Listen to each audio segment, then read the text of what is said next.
안녕하세요. 제14차 은퇴설계 콘서트 50 이후의 삶의 지역살이를 더하다 제2부 토크 콘서트의 진행을 맡은 김만희입니다. 1부 공감 토크 콘서트 어떻게 유익하게 또 재밌게 보셨는지 모르겠습니다. 2부 토크 콘서트에서는 여러분이 주신 질문들을 좀 중심으로 여기 강연자분들과 좀 편안하게 좀 얘기를 나눠보도록 하려고 하고 있습니다. 오늘 그 은퇴 설계 콘서트에 참여해주신 여러분들께 저희가 질문을 드렸죠. 지역살이 하면 무엇이 떠오르시나요? 그렇게 여쭤봤더니 많은 얘기가 나왔는데 편안함, 탈도시, 여유, 도전, 새로운 경험, 일거리, 의미 있는 삶, 또 삶, 유유자적, 설렘, 평온, 여유 정말 다양한 키워드를 말씀해 주셨습니다.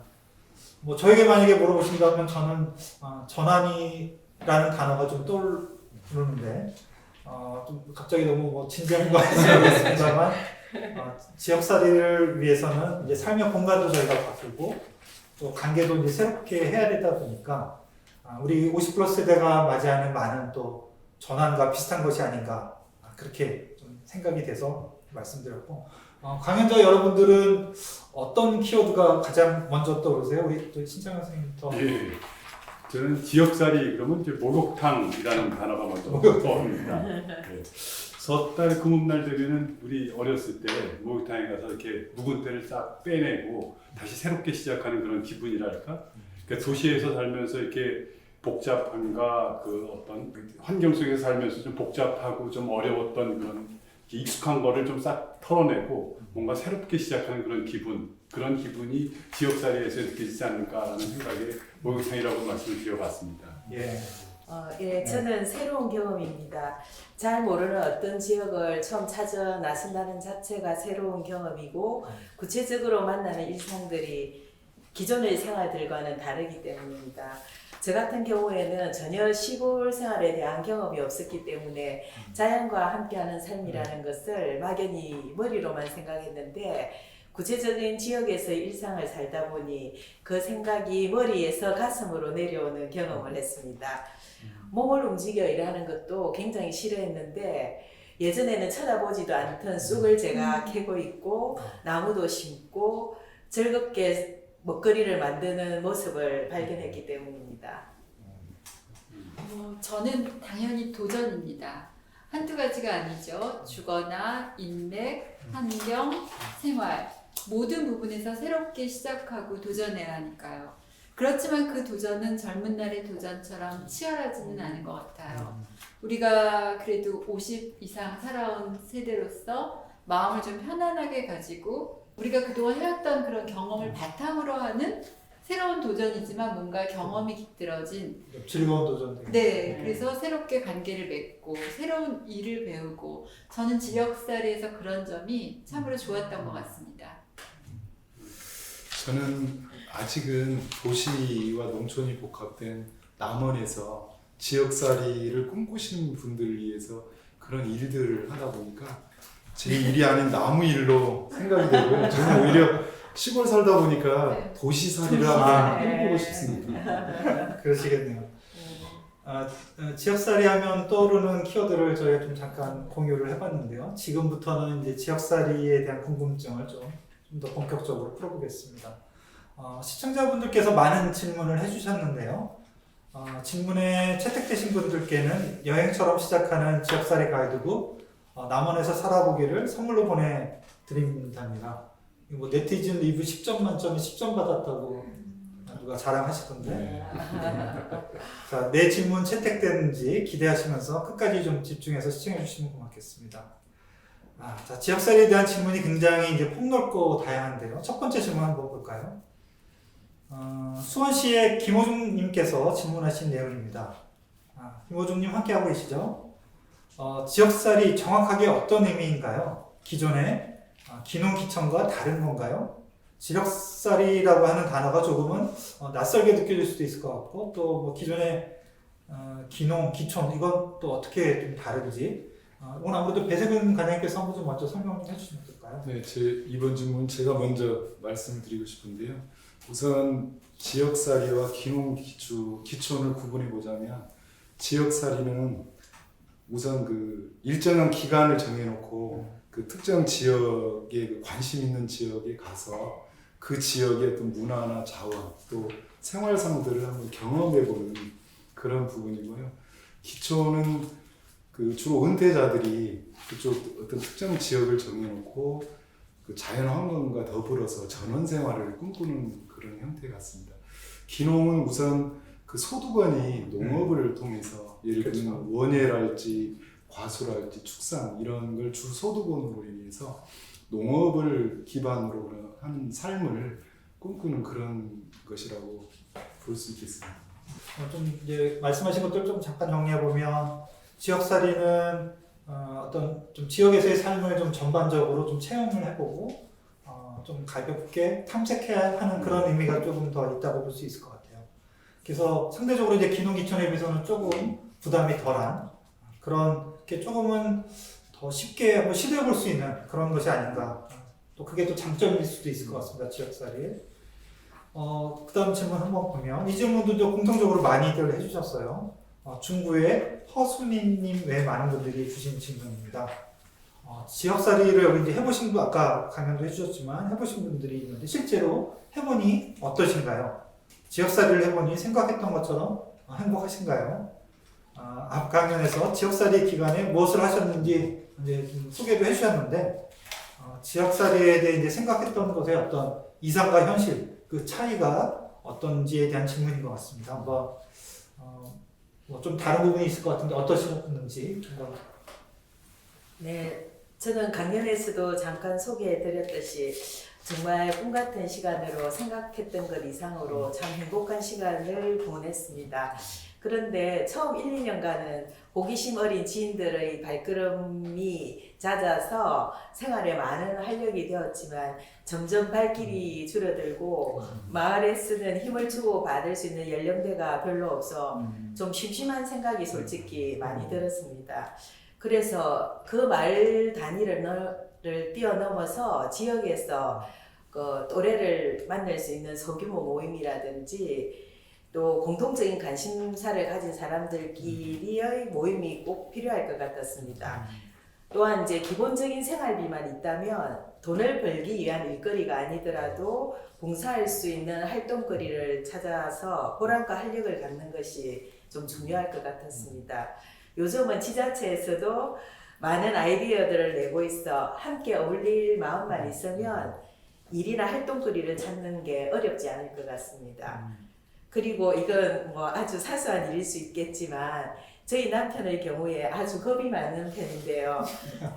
상기운이 내려오는 듯한 밤이 주는 무서움 때문에 아직도 혼자서는 잘 못 지내고 있고 완전히 이제 상주할 생각은 아직도 꺼려하고 있는 부분도 있습니다. 이런 것도 참고해 보시면 좋을 것 같아요. 맞아요. 시골의 밤은 생각보다 깜깜하더라고요. 그렇죠. 예.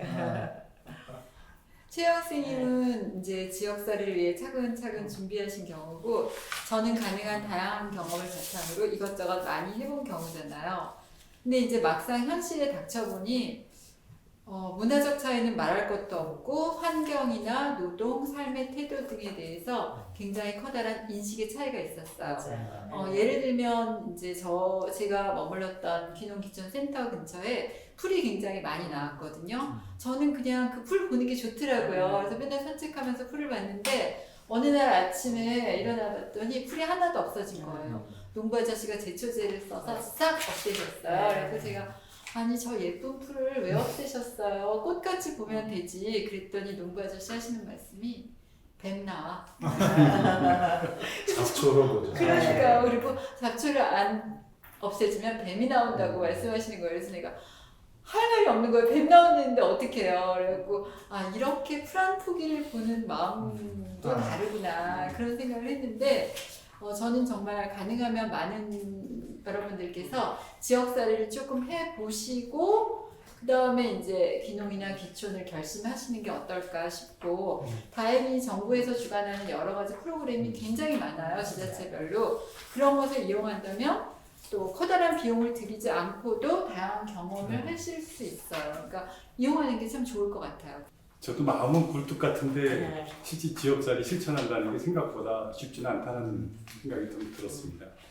지역살이를 하려면 먼저 이제 가족하고 이제 집사람하고 같이 내려가야 된다는 생각 때문에 그런지 가족하고 합의도 좀 필요할 것 같고요. 또 두 번째는 지금 하고 있는 일들을 좀 정리하고 이렇게 가야 되는데 그런 것들 지금 서울에서 일하고 있는 거라든가 서울에서 그 편리한 것들 다 버리고 간다는 거에 대한 두려움 이런 것 때문에 막상 지역살이를 실천으로 옮기기에는 또 쉽지 않았습니다. 그래서 어떻게 이 욕심과 두려움을 다 내려놔야 갈 수 있을까라는 생각을 좀 하고 있었고요. 그런데도 이제 주변에 지역살이에서 잘 된 사람과 잘 못된 사람들 이렇게 그러니까 실패한 사람과 성공한 사람들 얘기를 들어보면 항상 갖고 내려가고 싶은 그런 욕망, 그런 희망들을 계속 나름대로는 좀 있는데 그래서 모든 걸 다 한꺼번에 정리하고 싹 내려가는 게 좀 부담스럽다 그러면 제가 이제 좀 저도 그렇게 생각하고 있고 남도 이렇게 하면 어떨까라는 생각은 여행하듯이 그러니까 처음에는 가볍게 좀 접근을 했다가 그 방문하는 횟수를 조금씩 늘려가면은 좀 자연스럽게 그 2주까지 연결되지 않을까라는 생각을 갖고 있습니다. 그러니까 전에는 지자체에서 무조건 인구 유입 차원에서 접근을 했었는데요. 네. 이 지역살이라는 게 먼저 그 사람들이 추구하는 취향이 뭔지 이런 그렇죠. 것들을 그 맞춤형으로 제공하는 그런 데 의미도 있고요. 오히려 지역을 사전에 이렇게 한번 와봄으로써 지역도 알리고 그 지역을 자세히 알 수 있는 그런 기회가 될 것 같습니다. 저도 뭐 잠시 살아보면서 뭐 생각했던 것하고 현실의 차이를 좀 느끼긴 했지만 사실 뭐 그러지 않은 게 또 어디 있겠습니까? 근데 지금 말씀하신 것처럼 연습, 어떻게 보면 일종의 지역살이 인턴십 같이 그런 것들이 좀 중요하지 않나 생각이 듭니다.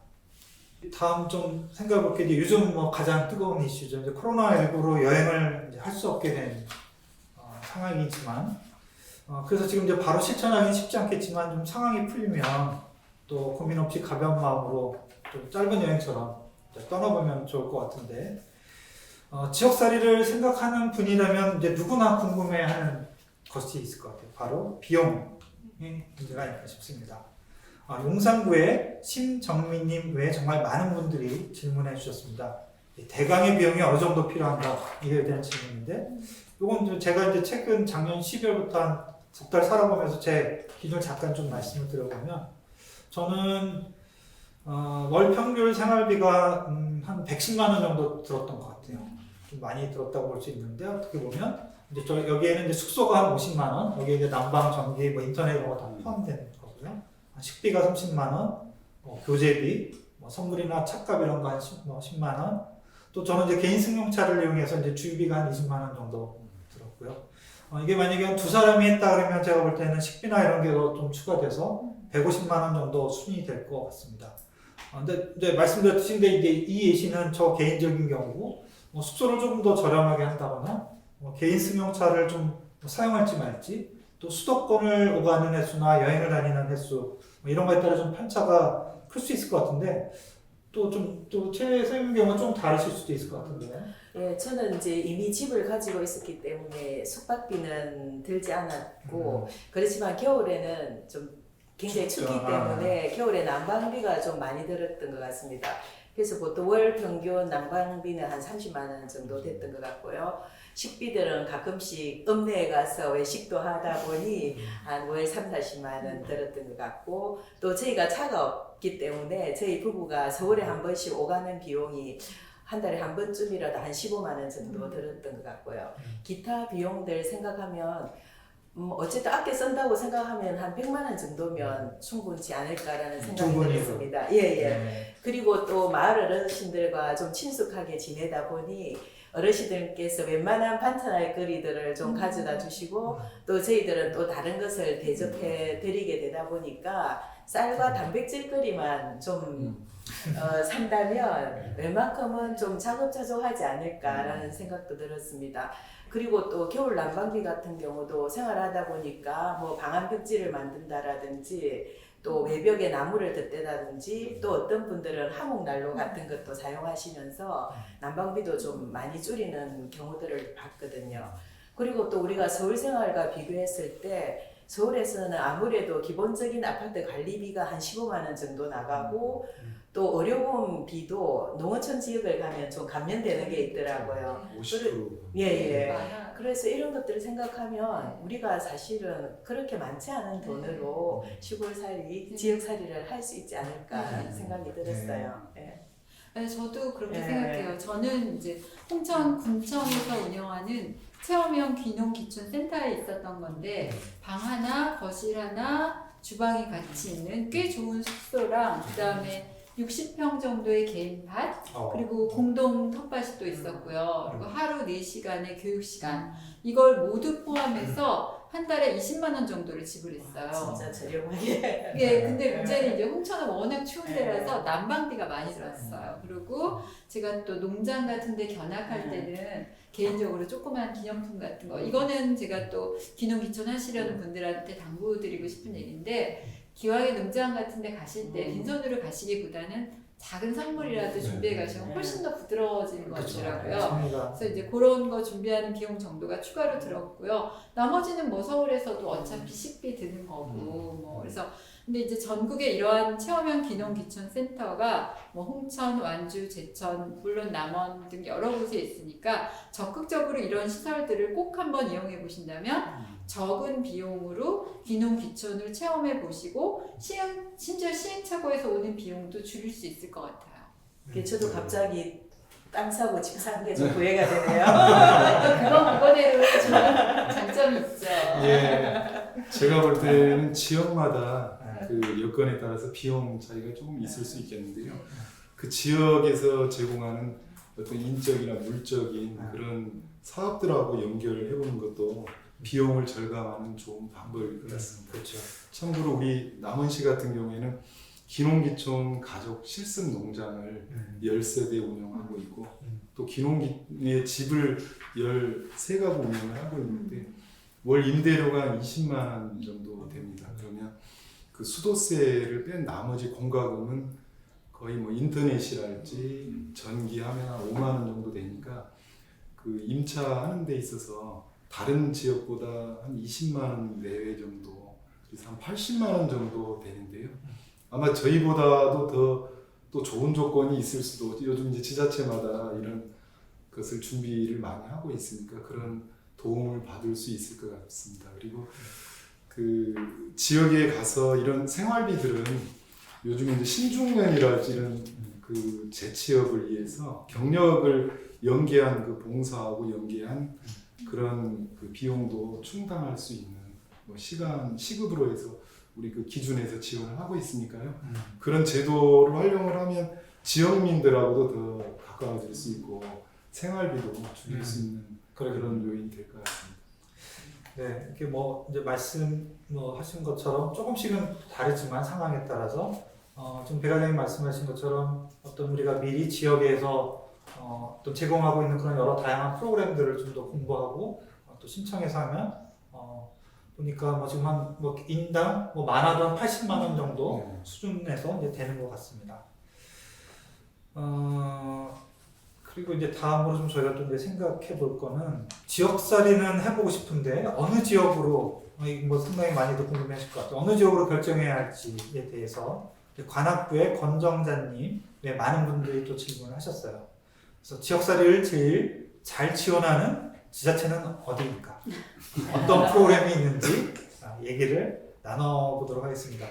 뭐 우선 그래도 남원의 배 과장님께 한번 약간 예측은 되지만 한번 여쭤보도록 하겠습니다. 최근 들어서 이제 광역 자치단체랄지 기초 지자체에서 워낙 이제 인구들이 줄고 있으니까 이런 그 어떤 농촌의 지속성을 위해서 다양한 시책들을 하고 있습니다. 그래서 뭐 기본적으로 전체 전국 시군에서 그런 생활에 불편이 없도록 이렇게 지원을 하고 있는데요.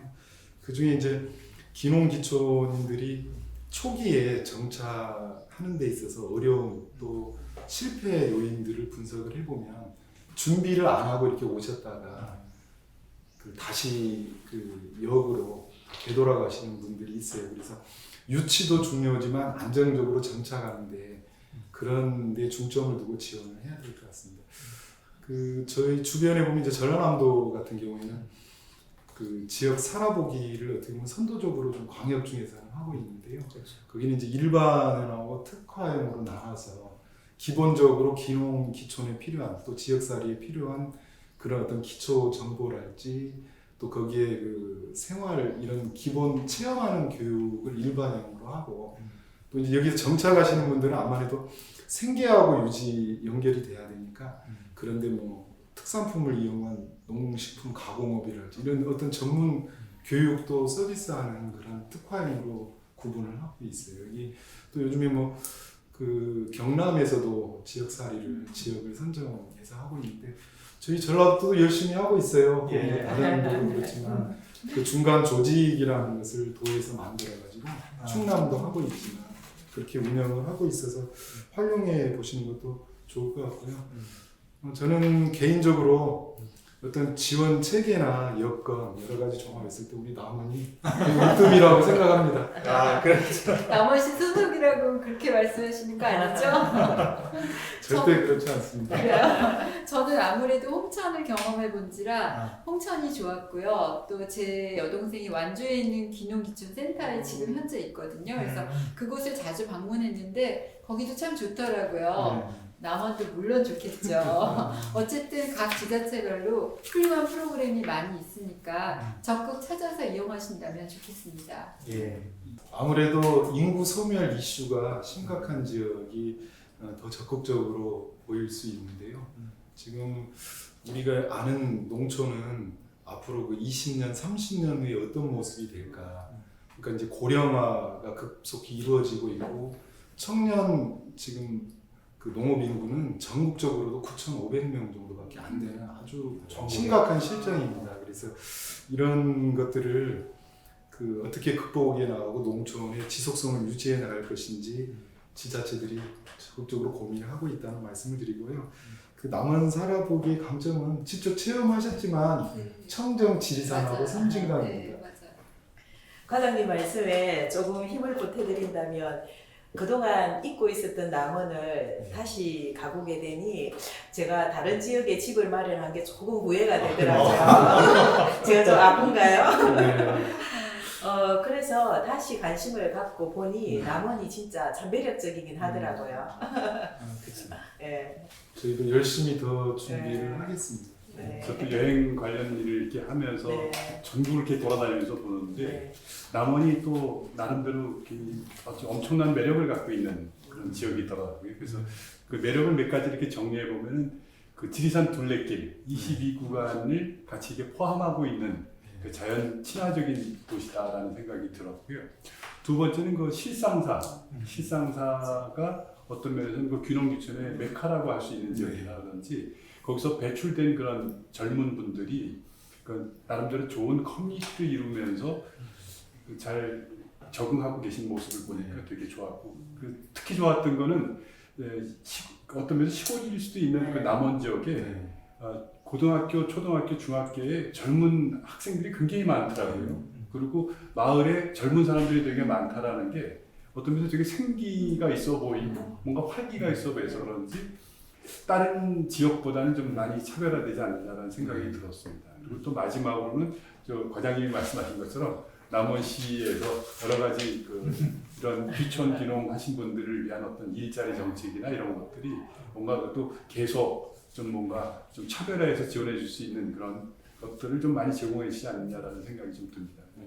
그리고 귀촌을 하려면 몇 가지 아까 지역 선정하는 데 있어서 그 자연 환경도 중요하고 또 한 가지 그 거기에 따른 그 의료 시설, 그다음에 거기에 일과 활동거리 그리고 자녀들에 대한 교육 네 가지 정도가 필요한데 그 의료 시설에 대해서는 제가 보기에는 남원이 약간 좀 보완을 해야 될 문제가 아닌가라는 생각이 좀 들었습니다. 공공의대 설립을 열심히 하고 있고요.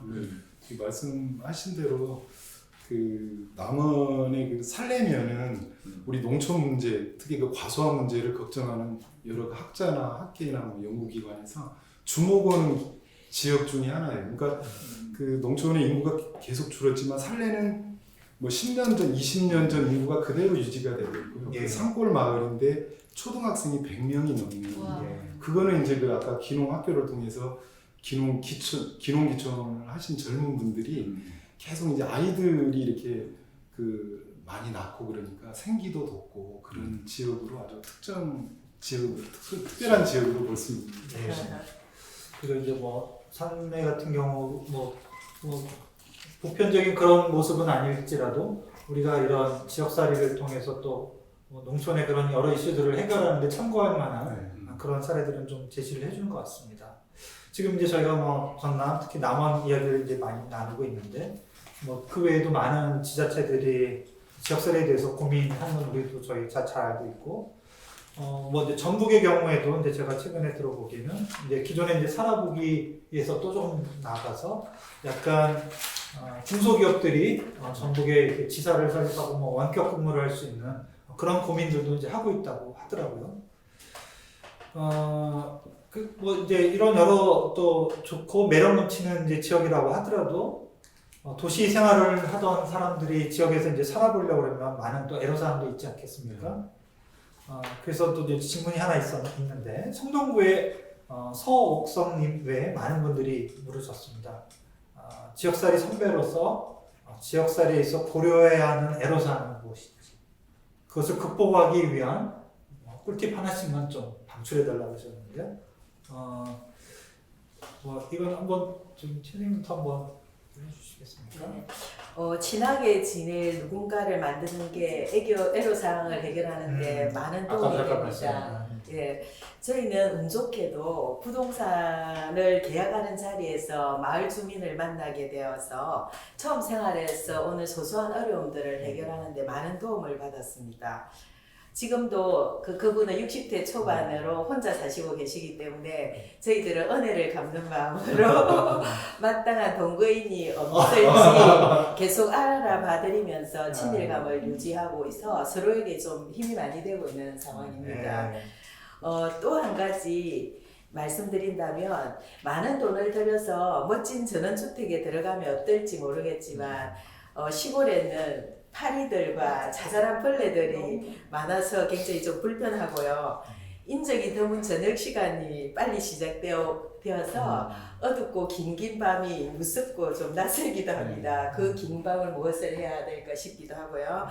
그래서 나이가 들수록 이와 같은 불편함이나 낯설음 등 다양한 새로움을 경험하는 것이 우리 두뇌 건강에도 좋아서 치매 예방에도 도움이 된다고 하니까 이런 모르는 상황들을 긍정적으로 받아들이는 자세가 여러 가지 애로사항, 불편한 것들을 극복하는 데 좋은 자세일 것 같습니다. 그 동거인 찾아드린 것도 중요하지만 네. 풀벌레들하고 빨리 친구가 또 예, 되시는 것 같아요. 그래서 지금은 웬만한 파리나 벌레들 보면 안녕, 반가워, 우리 같이 살자 뭐 이런 식으로 하고는 있습니다. 그러시군요.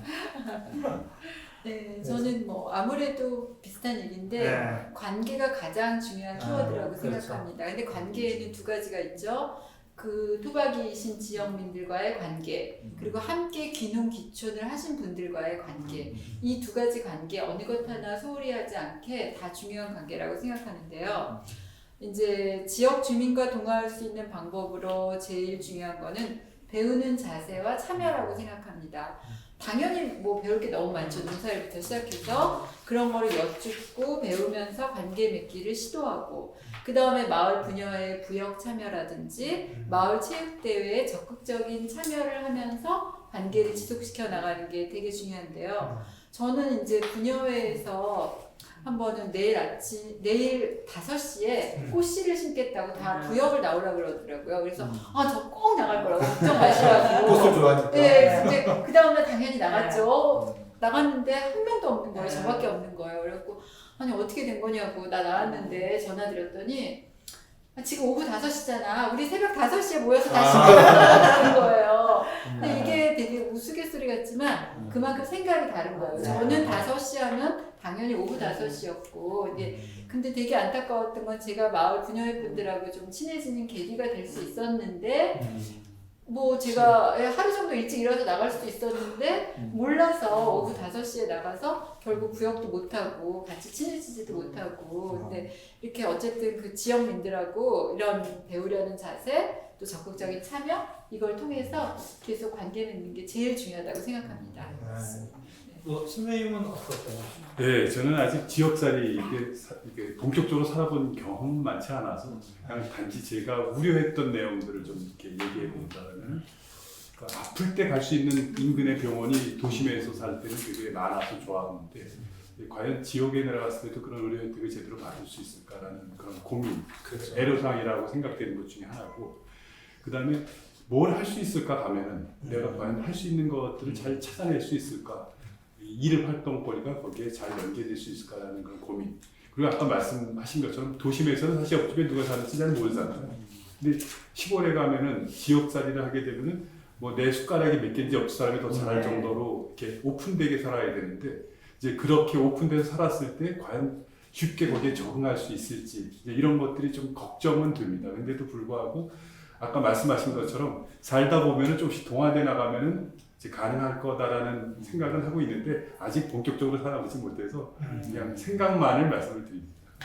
뭐 배과장님도 그런 사례들을 많이 보셨을 것 같은데. 그 뭐 친구 따라 강남 간다는 말이 있잖아요. 예. 근데 지역살이는 어쨌든 이제 본인이 그동안 이제 꿈꿔왔던 어떤 취향도 있고 또 물론 친구하고 같이 아는 사람끼리 가면 아까 그 최 선생님도 얘기했지만 친구도 있고 그렇게 빨리 정착을 할 수 있는데 우선은 본인이 지역사회를 통해서 현장을 한번 직접 가서 남은 말도 중요하지만 그건 정보 수준이고 본인이 직접 한번 그 현장 속에 들어가서 같이 살아보면은 그 시행착오도 줄이고 또 그 지역의 어떤 문화나 이런 것도 빨리 그 동화가 되는 그런 차원에서 우선은 한번 좀 그 현장도 알아보고 직접 가서 한번 좀 체험을 하는 그런 지역살이를 한번 해보시라고 꼭 권하고 싶습니다. 예. 뭐 지역살이에 있어서 이제 우리가 고려해야 하는 애로사항 뭐 이를 극복하기 위한 방법 좀 나눠봤는데요. 뭐 사실 우리가 뭐 공간이 바뀌고 이런 것들이 어떻게 보면 큰 변화이고 그래서 새로운 곳에서의 어떤 적응이나 낯설음에 대한 애로가 상당하겠다 하는 것은 예측할 수 있겠는데 지금 이제 말씀을 저희가 들어보면 공통적으로 어떤 관계의 중요성 또 연습의 중요성 이런 것들을 많이 말씀해 주신 것 같아요. 또 이웃과의 이제 새로운 관계를 형성하고 지역에 이제 동화하기 위한 노력하는 마음의 자세 이제 여러분들도 꼭 기억해 주시면 좋을 것 같습니다. 자, 그러면 이제 지역살이의 이제 매력에 빠진 여러분들과 이야기를 이제 하다 보니까 앞으로의 계획도 좀 이제 궁금해지는데요. 앞으로 지역살이를 한다면 지역에서 하고 싶은 일이나 할 수 있는 일을 한번 얘기를 나눠보겠습니다. 아까 이제 본격적인 지역살이를 아직 못 해보셨다고 한 선생님부터 한번 말씀해 주시죠. 그 50 플러스 세대들이 그 지역살이라는 건 단순히 그 삶의 터전을 지역으로 옮기는 것만은 아니라는 그런 생각이 좀 들었습니다. 그래서 저도 가서 뭘 할 수 있을까라는 거에 대해서 고민을 많이 해보게 되는 거고요. 그래서 저는 이렇게 아까 초기에도 계속 말씀드린 것처럼 어느 날 갑자기 모든 생활 터전을 한꺼번에 옮기는 것보다는 점진적으로 옮기면서 뭔가 작은 일부터 작은 일이라는 건 전 그 지역의 자원을 좀 조사하면서 그 지역을 좀 애정을 가질 수 있는 일을 먼저 시작을 해서 그 애정을 갖게 되면 이제 방문의 수도 늘어나게 되고 그렇게 되면 자연스럽게 아까 지역 주민과 이렇게 소통도 되고 뭔가 그 지역의 커뮤니티도 좀 참여하면서 지역에 좀 동화되지 않을까라는 그래서 저는 그 지역을 좀 이렇게 먼저 선도적으로 가서 많이 찾아내서 그 관광이나 그 자원들을 좀 홍보하는 일을 좀 했으면 싶고요. 그 홍보를 혼자 할 수도 있겠지만은 저희 갖고 있는 커뮤니티와 같이 그거를 활동할 수 있도록 좀 확대를 해나가고 그 확대된 거를 그 지역 주민들과 다시 한번 매칭을 해서 그걸 좀 더 지역을 서울에 있는 그 새로 이런 활동을 시작하시는 분들한테 좀 알려서 같이 자주 남원을 방문하거나 그 지역을 방문할 수 있는 기회를 만들어줬으면 싶다라는 게 제 하고 싶은 목적이었습니다. 예. 선생님은 어떠세요? 예, 저는 아직 뭐 완전 정착은 아니고 아직 도시와 농촌을 오가는 그런 상황이지만 지금 어쨌든 주거지를 마련한 지 5년 정도의 기간이 지났기 때문에 그동안 심어온 그 새순이나 열매가 좋은 나무들과 또 야생의 텃밭에서 저절로 자라고 있는 다양한 수확물들을 이용해서 좀 건강에 좋은 먹거리를 만들어 계절별 꾸러미를 만들어 좀 많이 나누고 싶고요. 예, 거주 공간을 좀 더 단장해서 지금은 뭐 지인들 중심이긴 하지만 조금 다른 사람들도 찾아와서 좀 쉴 수 있는 공간으로 만들고 싶습니다. 그리고 저희 집이 바로 마을 해관 옆이라서 어르신들이 저희 집에 대한 관심이 굉장히 많거든요. 네. 그렇지만 아직까지 저희 직업이나 개인사는 이제 정확히 안 밝힌 상태이긴 하지만 어르신들에게 도움이 될 그 건강에 관련된 활동들을 좀 해보고 싶습니다. 예. 저는 뭐 한 번 지역살이를 해봤는데 또 한 번 지역살이를 하게 된다면 그냥 아무것도 하지 않으면서 행복하게 지내는 법 같은 거를 찾아볼지도 모르겠어요. 그냥 산책하고 풍경 바라보고 사색하고 걷고 또 밤새도록 별 보면서 걷고 그런 거 하고 싶은데 한마디로 말하면 놀고 먹겠다는 거죠. 그것도 좋은 것 예. 같아요. 그리고 이제 나이가 50이 넘어가면서 새롭게 든 생각인데 기회가 된다면 지역사회에 봉사하는 삶을 살아보고 싶습니다. 제가 그동안 받아온 교육, 또 오랜 기간 학생들을 가르쳤던 경험 이런 것을 활용해서 뭐 예를 들면 다문화 가정 학생이나 조선 가정 학생들을 가르친다는 교육 부분 봉사활동 같은 거 그런 걸 꼭 해서 지역사회에 아주 조그만 도움 같은 거 주고 싶습니다. 네, 좋네요. 저는 어떤 지금은 이제 어쨌든 행정적으로 이렇게 그런 꿈들을 쫓는 분들의 어떤 실현을 위해서 노력하는 입장에서 그 50 플러스 세대분들이 더욱 안정적이고 지역의 그 지역살이를 다양하게 체험할 수 있도록 좀 사람과 사람과 자연을 연계한 그런 좀 프로그램을 더 적극적으로 그 만들고 모니터링해서 이런 사업들이 꼭 남원뿐만이 아니고 예. 전국적으로 좀 확산됐으면 하는 그런 바람을 가지고 있습니다. 예, 뭐 배우자님은 또 편으로는 이렇게 어깨가 또 무거우신 면도 있을 것 같은데, 저는 뭐 이제 패스파인더 사업과 좀 연관돼서 아까 신도님도 말씀하셨지만 그런 좀 지역의 어떤 50 플러스 세대를 위한 힐링, 또 어떤 인생 후반의 전환을 도와줄 수 있는 그런 지역 자원 조사들을 저도 좀 개인적으로는 해보고 싶은 마음이 있습니다.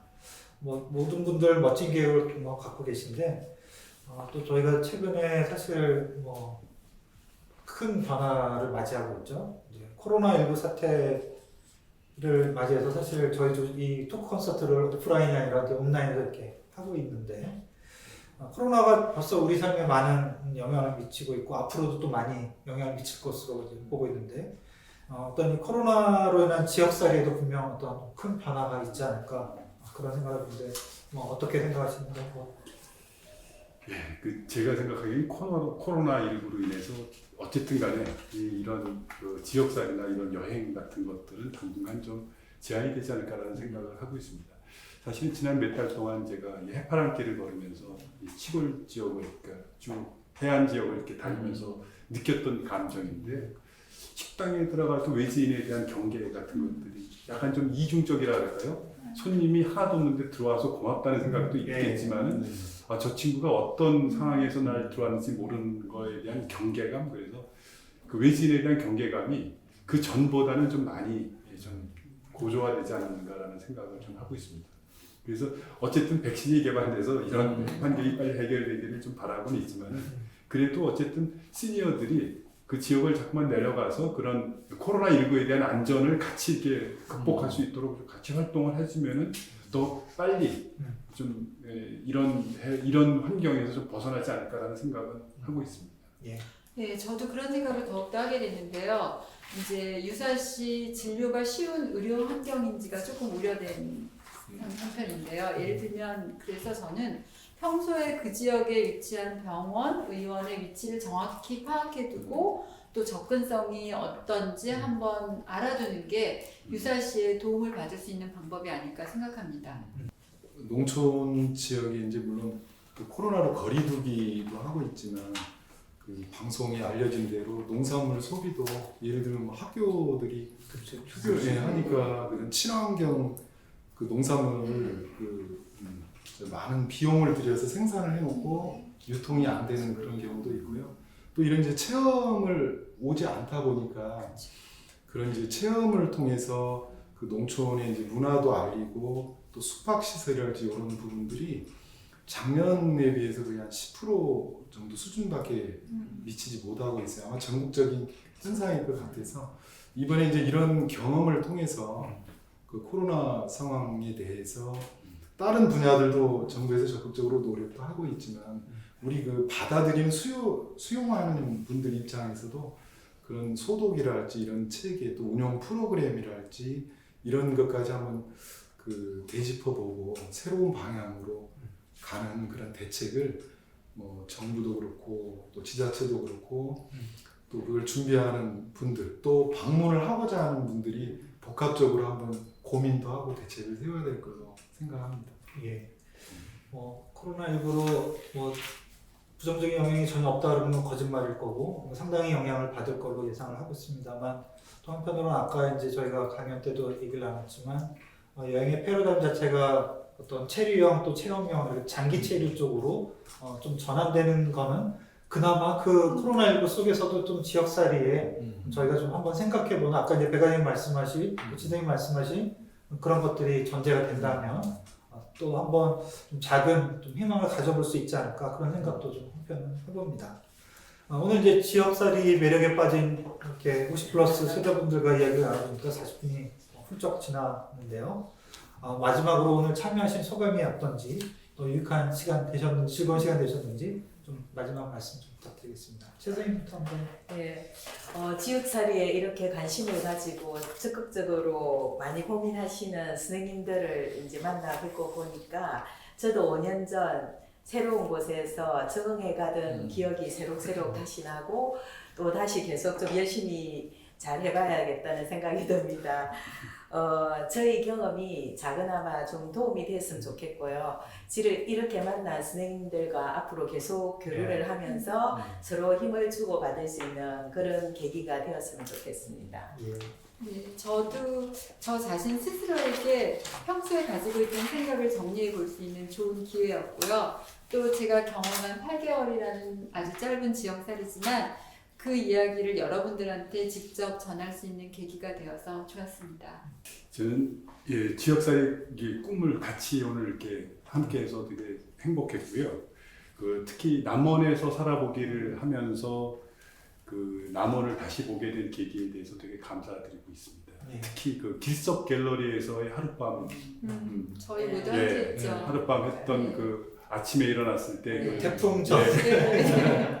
아침에 그 태풍 전야의 네. 그 비바람 네. 속에 그 어떡해. 하룻밤이 끝나고 나서 그 다음날 그 둘레길을 같이 걸으면서도 되게 이런 자연 속에서 힐링이 되는구나라는 것을 느꼈기 때문에 그런지 그런 감정 때문에 그런지 지역살이에 대한 답을 거기서 얻었던 것 같다는 생각이 좀 들었습니다. 그래서 여러분들도 지역살이 이렇게 무겁게보다는 가볍게라도 자꾸만 접근을 하다 보면 언젠가 좀 더 여러분들이나 저의 꿈을 같이 이뤄나갈 수 있지 않을까라는 생각을 하고 있습니다.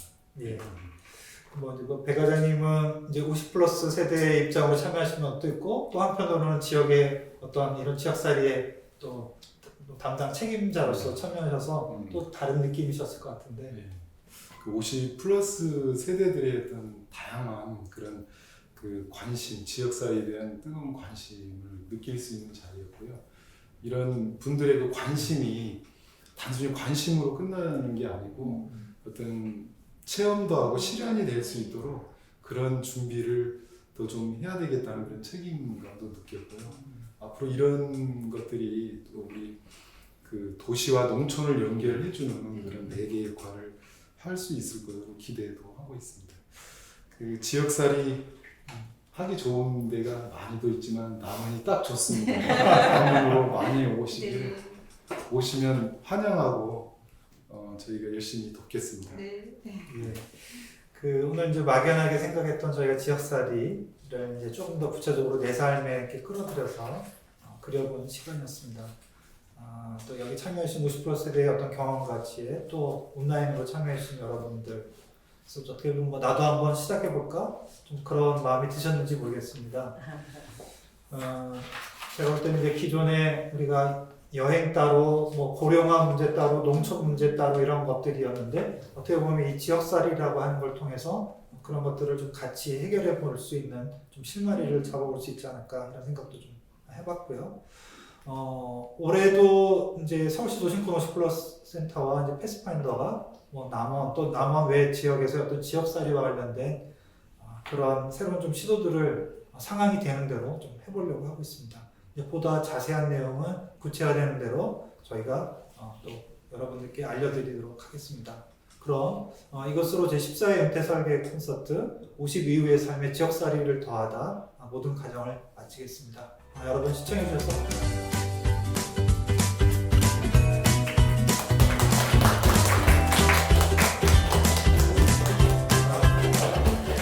그러네.